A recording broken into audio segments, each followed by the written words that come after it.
그래서 우리는 하느님 아버지 마음에서 멀어지는 것이 죄고, 멀어진 상태가 죄고, 엇나간 상태가 죄다. 행위적인 차원으로 보기보다 상태나 관계 차원으로 섭섭하고 소원해진 관계가 여기 죄 때문이구나. 이런 상태를 죄라고 하는구나. 그럼 죄를 속죄하신 속죄 양의 피가 부어지면 사라지면 다시 하나가 될 수 있겠구나. 그리고 성령께서도 그런 일을 하시고 성모님께서 그런 일을 하시고 구원 사업이 아버지의 사업 그리고 원장님의 이 사업도 하느님과 멀어졌던 당신의 역사를 회고해 봤을 때 다시 가까워지기 위해서 분골 쇄신 모든 고륙을 다 바치시고 계신 거 아닙니까? 그죠? 그러니까 악은 멀어지게 하고 선은 가까워지게 하고 성령은 더 이 모시마가 나서거나 활약하거나 반응하지 않는 걸 좋아한다. 반응하거나 깝치거나 뭔가 꼴값이라고 조여조여 하는 것을 원하지는 않으신다. 그냥 조용하게 쥐 죽은 듯이 따스한 아랫목에서 잘 자기를 바라신다. 왜? 당신이 다 하실 수 있으니까. 다 돌보실 수 있고 다 거느리실 수 있는 전지, 전능, 전선, 게다가 전미, 아름다운 균형과 질서를 통해서 순서와 질서를 어기지 않으시면서 다 이끌어 가는데 누가 무질서하다고요? 우리 안에 있는 여러 가지 욕심들이 내 안에서 튀어나오는 인간답지 않은 다른 비인간적인 더러운 것들이 그런 것들이 우리 사람의 영혼을 더럽히고 어지럽히고 무질서하게 만든다. 그래서 다시금 기도하고 이 노래하고 또 미사드리고 이 모든 성사하는 것이 다시금 단순하고 고요하고 깨끗게 만드는 반복 훈련이다. 이겁니다. 그래서 마음을 다해서 하나님을 섬겨야 하는 건데요. 그건 단순히 의무가 아니라 단순히 계명과 도덕적인 의무가 아니라 사실은 우리의 살 길이죠. 우리의 길이죠. 그렇게 하는 것이 우리 삶의 진리죠. 그렇게 살아갈 때 우리 삶의 생명력이 더 나날이 일일신 우일신 더 쭉쭉 자라지 않겠습니까? 하늘나라의 씨앗이 점점 쑥쑥 자라지 않겠습니까? 천국 소망이 계속 자라기 때문에 죽음조차도 미리 문제 해결된다면 그러면 얼마나 가볍게 하늘나라로 승천할 수 있을까요?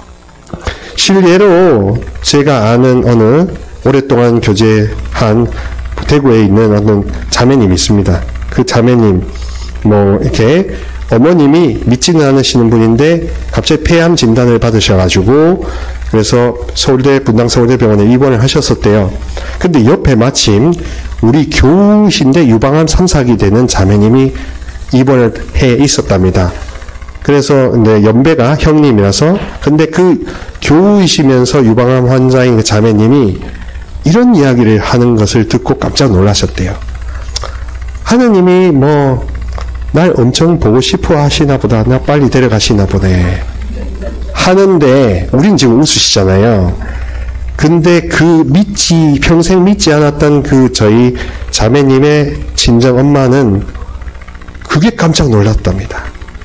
믿지 않는 사람은 지금 폐암 1기조차도 두려워 막 하는데, 유방암 3, 4기 된 분이, 하느님이 날 빨리 보고 싶어서 데리고 가납지. 농담도 이렇게 할 수 있으려면 보통이 아니어야 되는 거죠. 그죠? 저도 그 암을 당면한다면 제가 할 말 있겠습니까? 그러니 이 당면된 고구마 당면이 아닌 이 당면된 이 위기 앞에서 어떤 반응을 보이느냐가 결국 내가 죄인으로 살았냐 의인으로 살았냐 아버지 마음을 헤아리렸냐 못 헤아렸냐 내가 내 마음을 알고 살았냐 못 알지 못했느냐 다 드러나게 되는 거 아니겠죠. 그렇죠? 그래서 내가 내 마음을 모르고 또 이웃 마음도 모를 때다가 더 나아가 하느님 아버지, 예수님, 성령님, 성모님, 성인 성녀들의 마음을 헤아려 본 적이 있냐, 이게 관건이 되는 겁니다. 그리고 알다라는 표현은 느낀다는 표현이거든요. 그러니까 느껴보냐, 내 가슴에 알날이 박히도록 찌릿찌릿하게 느껴본 적이 있냐, 이걸 체험해봤냐, 하느님 체험해봤냐, 경험해봤냐, 이런 이야기 아닙니까? 그래서 알면은 디테일한 것까지 속속들이 설명을 할 수 있는 능력이 생깁니다. 그러나 모르면, 대충 알면 질문에 답을 못하는 게 안다와 모른다의 기준입니다. 그러니까 하느님 마음을 헤아리고 경험하고 말씀 속에서 아버지의 유산을 경험하실수록 뭔가 힘있게 설명하고 싶은 게 나타난다면 그건 하느님의 힘이죠. 그리고 그 하느님의 힘이 여러분 안에 머물 때 여러분은 좌고우면, 우왕좌왕, 갈팡질팡, 그 다음에 이렇게 사면초가 있을 때라도 요동치지 않을 수도 있을 겁니다. 이제 마음을 다해서 그렇게 하느님 말씀을 따라야 되는 겁니다. 그리고 기도를 해야 하는 것이죠. 성전에 모여서 항상 기도하고 찬양해야 되는 겁니다. 사도행전 2장 46절부터 47절까지 말씀은 그렇습니다. 그들은 날마다 한 마음으로 성전에 열심히 모이고 이 집 저 집에서 빵을 떼어 나누었으며 즐겁고 순박한 마음으로 음식을 함께 먹고 하나님을 찬미하며 온 백성에게 호감을 얻었다. 주님께서는 날마다 그들의 모임에 구원받을 이들을 보태어 주셨다. 이게 교회, 가족, 공동체 함께 하는 모임입니다. 그리고 어쩌면 이 일에 우리밀, 빵, 이런 것들은 그냥 단순하게 수입 목적으로만 빵이 그래도 잘 팔리니까 할 수도 있겠지만, 또 다르게 보자면 하느님 당신이 빵이 되어 오셨고 양식이 되어 오셨고 모든 어두움과 분열을 갈라진 것을 다 흡수시키려고 빵이 되어 오셨다, 이렇게 볼 수도 있을 거라 믿습니다. 그래서 일치를 이루어야 합니다. 필리피서 2장 2절, 뜻을 같이 하고 같은 사랑을 지니고 같은 마음 같은 생각을 이루어 나의 기쁨을 완전하게 해 주십시오. 그래서 예수님을 믿는다는 것은 완성을 향하는 겁니다. 정상을 향하는 겁니다. 내 삶이 여기서 멈춰지는 것이 아버지 뜻이 아니에요. 내 삶이 내 생각의 노예로 이렇게 주저앉는 게 하나님 뜻이 절대 아니에요. 내가 내 스스로를 보는 관이 나라고 착각한다면 그것도 아니에요. 다 아니에요. 다 아니에요. 그러니 뭐만 진리로 남냐? 한 마음 한 뜻 하나 되고 함께, 서로가 함께, 이런 체험을 했습니다. 저도 아까 고백했다시피 내 비즈니스인 줄 착각했잖아요. 내 장기자랑, 내 말씀의 은사로 착각했다 했잖아요. 그러니 이제 나가 빠지니까 어떻게 되냐면 아버지가 더 드러나야 된다는 생각과 말과 행위가 더 짙어집니다. 그래서 어떻게 변화되냐? 아버지와 더 살갑게 나누기 위해서라도 좀 더 주님의 기도라도 바치고, 아니면 늘 생각을 그분께 향해 있으려고 저의 마음, 몸인 것들을 계속 점검하죠. 그 점검하는 것 자체가 기도의 한 일환이라고 믿습니다. 그래서 언제 어디서나 누구를 만나든지 그분의 사랑을 부어줄 수 있는 깔때기, 천국 깔때기가 되는 게, 사랑 깔때기가 되는 게 제 몫이지, 깔때기가 자기한테 잘났다고 깔때기 하는 건 아니잖아요. 근데 제가 은근히 깔때기를 대고 있었더라고요. 나한테 뭐 좀 안 주나 하는 심정으로, 좀 주나 안 주나 이렇게 하는 심정으로 깔때기를 품고 있었어요. 근데 그 깔때기 품고 있는 걸 아버지가 아실까요? 모르실까요? 번에 하시더라고요. 같이 기도해 주신 다른 분들을, 수녀님들을 통해서 깜짝 놀랐습니다. 이 깔때기는 내가 여러분들한테 부어드릴 깔때기지 제가 제 자신한테 부어 쏟을 깔때기는 네버 절대 돼서는 안 되더라고요. 그러니 나가 나를 보는 관점이나 어떤 이미지, 이게 사실은 거짓자일 수도 있다. 가짜일 수도 있다. 그런데 요즘 시대에 많은 믿는 분들이 그게 가짜라고 검진을 해본 적이 없다. 우연히 검진하러 갔다가 병을 찾아내고 또 건강검진 때문에 병이 더 생겨날 수도 있다고 하지만 영혼의, 영신의 건강검진인 자기 자신한테 물어보는 이 양심성찰은 부작용이 없죠. 돈도 안 들죠. 그리고 힘은 들지만 힘이 날 수 있는 파이프가 생기는 겁니다. 그래서 모든 것 나 혼자 산다라는 그런 왜곡된 생각조차도 거짓이요? 아니요? 진리요 생명, 길이요 진리요 생명인 것은 내가 너와 함께 한다. 이것 뜻밖에 없지 않습니까? 그래서 저희 그 후배 신부님은 성경 통독을 쫙 한 다음에 요한 목식을 딱 덮었을 때 마음에 오는 한 문장이 딱 있었답니다. 내가 너를 사랑한다. 이거밖에 안 느껴지더래요. 그래서 수도원에 왔습니다. 그 형제님은. 그래서 서품 첫 미사 강론 때 그런 이야기 해주더라고요. 성경을 다 읽고 보면 딱 덮으면 아들아 내가 너를 사랑한다. 이거밖에 안 남는데요. 네, 사랑밖에 안 남는 겁니다. 그러니 우리가 생각한다는 것, 느낀다는 것, 두려워한다는 것이 진짜겠냐? 다 허상이요, 망상이요, 다 진상 아니겠습니까? 그 진상 화상 때문에, 그 진상 화상 때문에 내가 상상을 하는 겁니다. 이렇게 되면 어떡하지? 저렇게 하면 어떡하지? 근데 그 상상한 주체가 누구예요? 이놈아. 이놈아는 하느님이에요? 아니에요? 그러니까 그 짓을 내가 가공하고 있는 겁니다. 가짜를 만들어내고 있는 겁니다. 그래 봤자 하느님 손바닥인데. 그러니 고해성사나 여러 가지 치유라는 것을 원하시는데 사실 생각만 그렇게 고쳐 잡수시면 고해하거나 치유받을 게 줄어든다. 이렇게 저와 이렇게 성경 말씀을 나누는 것, 본인이 성경을 읽는 것 자체로도 줄어든다. 왜? 무지가 교정이 되니까. 무관심이 교정이 되니까. 그런 겁니다. 사랑의 3대 기능, 긍정, 교정, 부정입니다. 내가 지금 이런 상태라는 걸 인정, 긍정하는 것이 시작이죠. 저 같은 경우는 제가 아버지를 안다고 착각하면서 떠벌리고 있지만 그 내가 설치고 있다는 것을 딱 직감하는 순간 나는 아버지를 모르네. 내가 아버지 하느님을 모르네. 깊은 심정을 모르네. 내가 내 고통과 불안을 들여다보지 않으려고 도망다니고 있네. 하는 마음이 들었어요. 그러면서 동시에 이걸 교정하고 싶은 마음이 생겨났습니다.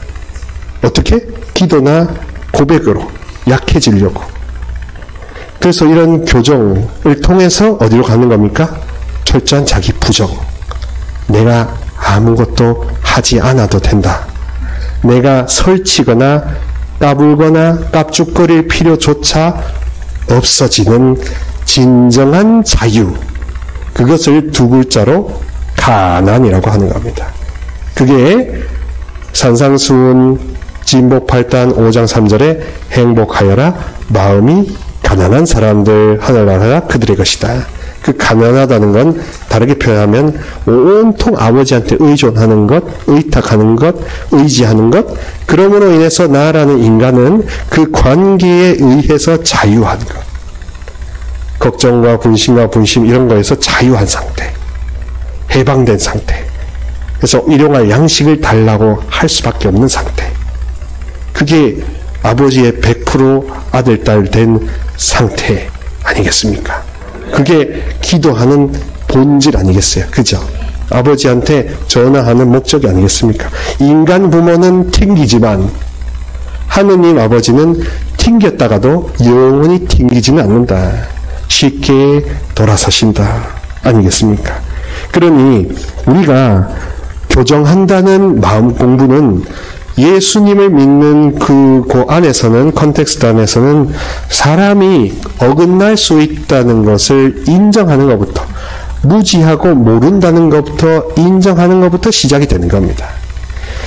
말씀을 보면 창세기 8장 21절에는 악한 뜻을 품을 수 있다는 것을 이야기해 줍니다. 주님께서 그 향내를 맡으시고 마음속으로 생각하셨다. 사람의 마음은 어려서부터 악한 뜻을 품기 마련. 내가 다시는 사람 때문에 땅을 저주하지 않으리라. 이번에 한 것처럼 다시는 어떤 생물도 파멸시키지 않으리라. 이렇게 버렸다가도 쉽게 거두시는 당신의 본성은 자비지, 당신의 본성은 영원한 지옥불이 아닌 거죠. 그리고 확실한 정보를 우리가 알고 싶어 하기도 합니다. 집회서 37장 14절에는 이런 말씀이 있습니다. 사실 사람의 마음은 높이 솟은 망루에 앉아있는 파수꾼 7보다 때때로 더 확실한 정보를 알려주곤 한다. 그렇습니다. 또한 우리 마음이 우리 삶의 향방을 결정합니다. 마테오복음서 6장 21절에는 이런 말씀이 있습니다. 사실 너의 보물이 있는 곳에 너의 마음도 있다. 너의 돈이 있는 곳에 너의 마음이 있다. 혹은 너의 도가 있는 곳에, 너의 길이 있는 곳에, 너의 진리가 있는 곳에, 네 생명의 원천이 있는 곳에 너의 마음도 있다. 이렇게 볼 수도 있죠. 선과 악의 처소가 동시에 되기도 합니다. 그래서 이 세상을 영적인 눈으로 보자면 하느님과 하느님 아닌 것이 서로 인간을 차지하려는 각축전이다. 보시면 되겠죠. 쟁탈전이다. 이렇게 보면 되겠습니다. 그래서 오늘 들으셨던 말씀, 마태복음 15장 19절에서 20절 말씀을 다시 여기 반복하고 있습니다. 마음에서 나쁜 생각들, 살인, 간음, 불륜, 도둑질, 거짓 증언, 중상이 나온다. 이러한 것들이 사람을 더럽힌다. 그러나 손을 씻지 않고 먹는 것은 사람을 더럽히지 않는다. 이렇게 되어 있습니다. 하느님은 어떤 마음을 지니실까요? 하느님은 사무엘상 16장 7절에서는 이렇게 말씀하십니다. 주님께서는 사무엘에게 말씀하셨다. 겉모습이나 키 큰 것만 보아서는 안 된다. 나는 이미 그를 배척하였다. 나는 사람들처럼 보지 않는다. 사람들은 눈에 들어오는 대로 보지만 주님은 마음을 본다. 이거는 개신교 목사님들 표현을 빌리자면 중심을 본다. 믿음의 상태를 본다. 곧 관계성을 본다. 얼마나 연결되고자 하는가, 연락하고자 하는가. 마치 아는 분이 만약에 갈비찜을 한다는 소문을 들었을 때 어떻게든지 전화를 해서라도 만약에 진짜 가고 싶은 마음이 있다고 해봅시다. 물론 그때 계산을 하겠죠. 계산하는 이 머리가 계산하겠지만 하느님 마음의 입장에서는 어여 오기를 바라시는 거 아니겠습니까? 그 중심이 당신의 환대와 호의를 알아주는 영혼이기 때문에. 예레미야서 17장 9절에서 10절까지는 이런 말씀도 있습니다. 사람의 마음은 만물보다 더 교활하여 치유될 가망이 없으니 누가 그 마음을 알리오? 내가 바로 마음을 살피고 속을 떠보는 주님이다. 나는 사람마다 제 길에 따라 제 행실의 결과에 따라 갚는다. 이렇게 말씀하십니다. 그래서 정의와 심판을 이걸 자 보세요. 여러분들 심판하실 주님입니다. 라고 이렇게 할 수도 있지만 심판 이전에, 지옥 이전에 먼저 제시하는 것은 나를 믿느냐, 나에게 순종하느냐, 내 사랑을 받겠느냐, 받아들이느냐, 이거 아니겠습니까? 그러니까 기도하고 찬양하고 미사 드리는 건 사랑받기 위해서 오는 거죠. 사랑받는 게 우선이지 뭔가 드리려고 하는 게 우선이 아닌 겁니다. 아버지의 심정을 알면 가만히 사랑받으러 앉아있는 겁니다. 가만히 사랑받으러 어디든지 멈추고 머물고 고요 속에 머무는 겁니다. 그게 바로 고요한 관상이라고 하지요. 기도라고 하죠. 묵상 관상으로 가는 거지요. 상상과 진상을 벗어버리고 허상과 화상을 던져버리고 오직 관상, 곧 시선 집중과 몰입의 상태로 다가가는 것을 이 말씀으로 하실 수 있는 그 어느 장소나 시간은 다 교회가 되는 겁니다. 살아있는, 걸어다니는 자녀된 교회가 여러분들이 되는 겁니다.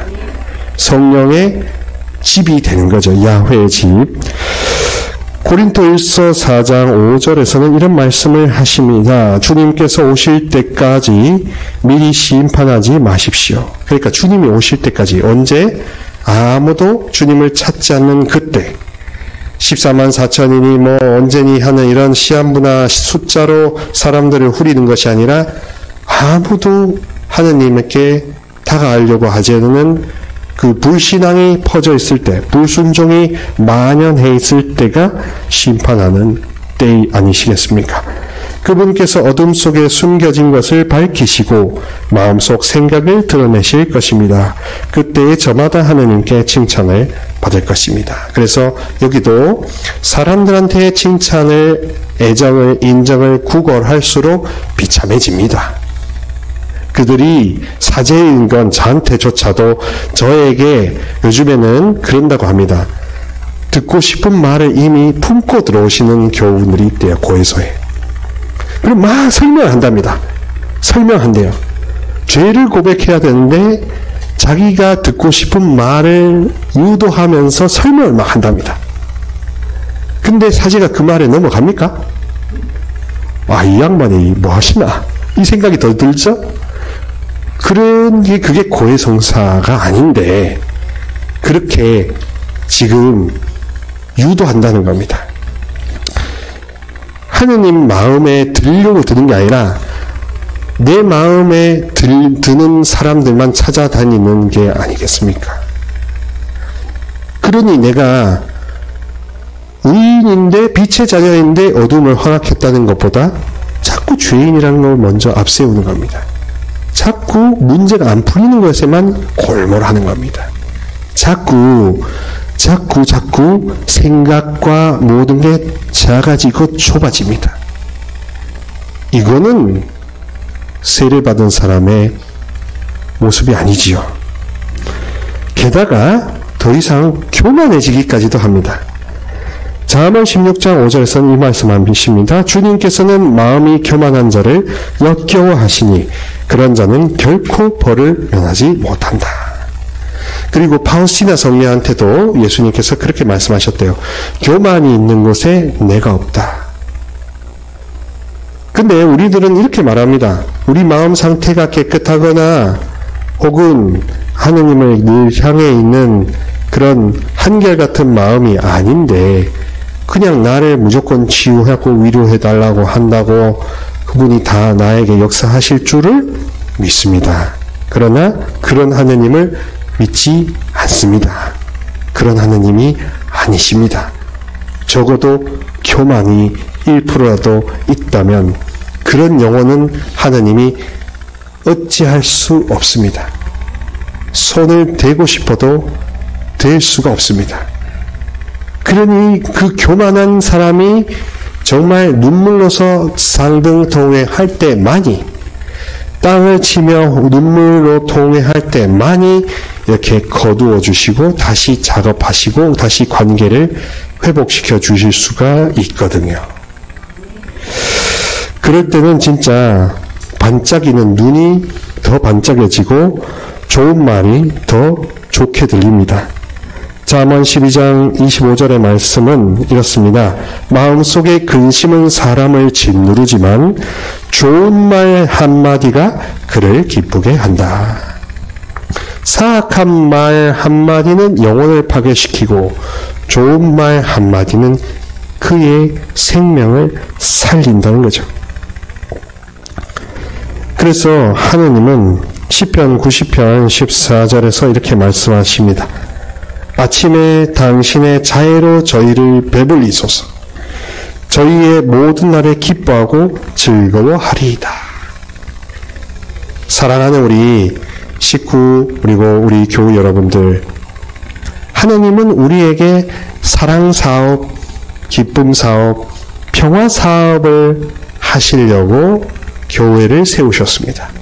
천국이 한국처럼 되고 한국을 천국적으로 만드시고자 한국의 순교 성인들의 피와 땀으로 세워오셨죠.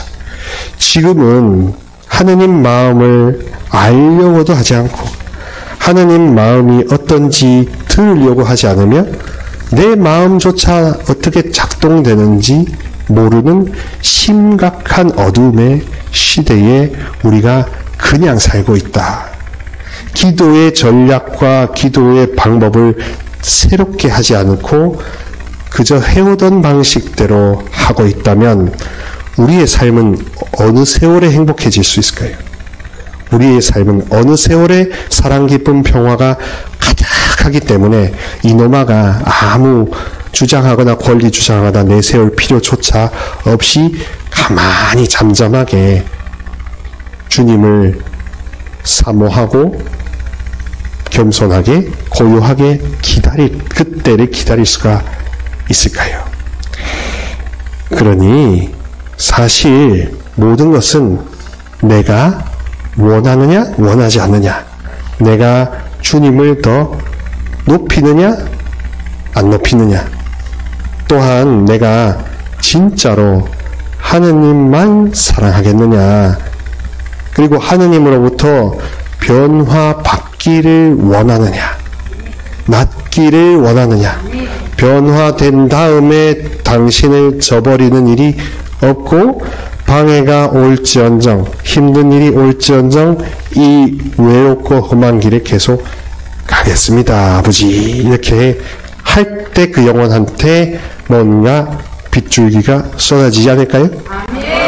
그래서 야훼 이레, 하느님이 길을 내신다고 해서 길이요, 야훼 니시, 하느님이 모든 악과 절망을 이미 승리로, 빛의 승리로, 빛의 축제로, 부활로 이미 승리하셨던 희망 때문에 진리이시며, 하느님이 다시 살리시고 다시 시작하시고 다시 새롭게 하시는 야훼 라파이시기 때문에 생명의 주인님, 임금님, 우리의 하느님이신 겁니다. 이런 점을, 본질을 잊지 마시고 나는 마음 공부하는 것이 아니라 나는 인생 공부를 하는 것이다.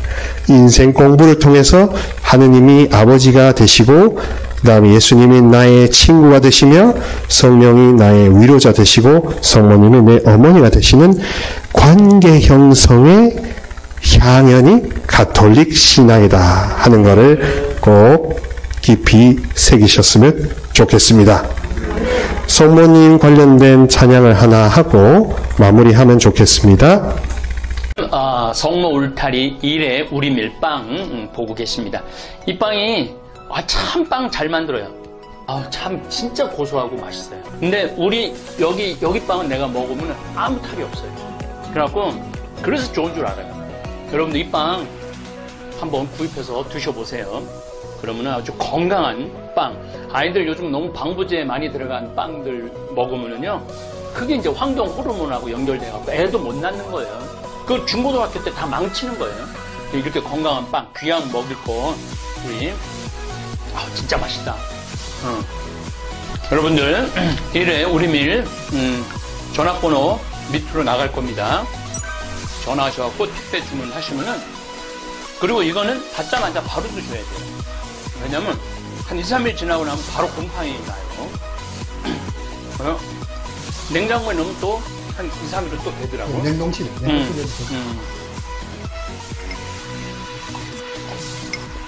아, 진짜 맛있네.